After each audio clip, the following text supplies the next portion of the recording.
Hello guys, അപ്പോൾ ഇന്നൊരു cooking video ആണ്. കൊച്ചിക്കാരുടെ സ്വന്തം ഇറച്ചിച്ചോറാണ്. കൊച്ചിയുടെ തന്നെ ഒരു സ്പെഷ്യൽ ഐറ്റമാണ് ഇറച്ചിച്ചോറ്.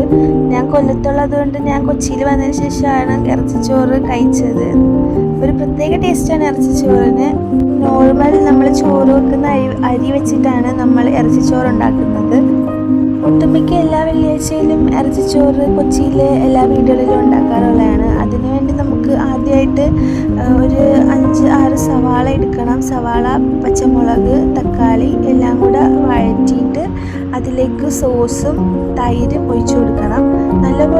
നല്ലപോലെ സവാള എല്ലാം വഴറ്റിയെടുക്കണം. വഴണ്ട് കഴിയുമ്പോഴത്തേക്കും ഇതിലാകെ 2 പൊടികൾ മാത്രമേ ചേർക്കത്തുള്ളൂ. മെയിനായിട്ട് മഞ്ഞൾപ്പൊടിയും ഗരം മസാലയും മഞ്ഞൾപ്പൊടിയാണ് ഇതിൽ ഏറ്റവും എടുത്ത് നിൽക്കുന്നത്. അത് രണ്ടും ഇട്ടിട്ട് നമ്മൾ ഒന്നും കൂടെ നല്ലപോലെ വഴറ്റി കൊടുക്കണം. ഇതിനുവേണ്ടി നമ്മൾ 1 കിലോ ബീഫാണ് എടുക്കുന്നത്. വഴണ്ട സവാളയിലോട്ട് നമ്മൾ ആ 1 കിലോ ബീഫ് ചേർത്ത് നല്ലപോലെ യോജിപ്പിച്ച് കൊടുക്കണം.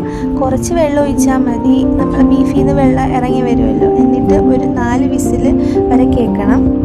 4 വിസിൽ കഴിയുമ്പോഴത്തേക്കും ഒരു 3/4 വേവാവും. അപ്പം അതിലോട്ട് നമ്മൾ കുതിർത്തി വെച്ച അരി ഇട്ട് കൊടുക്കണം. എന്നിട്ട് 1 കപ്പ് അരിക്ക് ഒരു 1.5 കപ്പ് വെള്ളം എന്ന രീതിയിലാണ്. അതിലേക്ക് നമ്മൾ ഏലക്ക, സാജീരകം, മസാലാസൊക്കെ ഇട്ട് കൊടുക്കണം. പട്ട, ഗ്രാമ്പു, ഏലക്ക എല്ലാം ഇട്ട് കൊടുത്ത് വെള്ളം ഒഴിച്ച് പിന്നെ ഒരു 2 വിസിൽ കേൾക്കാം. പിന്നെ ഒരു 2 വിസിലും കൂടെ വെച്ചാൽ മതി.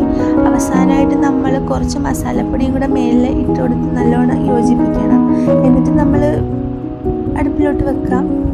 2 വിസിൽ കഴിയുമ്പോഴത്തേക്കും നമ്മുടെ ഇറച്ചിച്ചോറ് റെഡിയാവും. നമ്മൾ വേറൊരു പാത്രത്തിലേക്ക് മാറ്റണം. കുറച്ച് മല്ലിയില, പുതിന എല്ലാം ഇട്ട് കൊടുത്ത് നമുക്ക് ഡെക്കറേറ്റ് ചെയ്യാം. അപ്പോൾ ഇതാണ് ഇറച്ചിച്ചോറ്. എല്ലാവർക്കും വീഡിയോ ഇഷ്ടപ്പെട്ടാൽ സബ്സ്ക്രൈബ് ചെയ്യുക, ലൈക്ക്